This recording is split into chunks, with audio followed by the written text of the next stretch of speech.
आयुष्यमान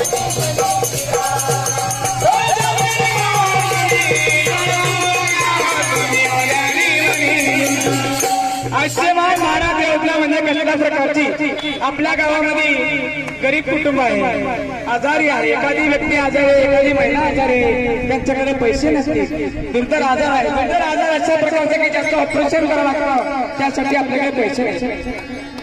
या आयुष्यमान भारत योजनेद्वारे या शासनाच्या द्वारे तुम्हाला औषध उपचार आणि ऑपरेशनसाठी महात्मा फुले जन आरोग्य विमा योजनेमधून 5 लाख रुपयांचा आर्थिक मदत सहाय्य मिळू शकते. त्या औषध उपचारासाठी ऑपरेशन ही योजना आहे आयुष्यमान भारत योजना. त्यासाठी तुम्हाला आपल्या गावातील कॉमन सर्व्हिस सेंटर सुद्धा कार्ड काढता येते, दवाखान्यात जाऊन सुद्धा कार्ड काढता येते. या योजनेचा आपण लाभ घेऊ शकतो. त्याला म्हणतात आयुष्यमान भारत योजना. गर्भवती किशोरवयीन मुलींना गर्भवती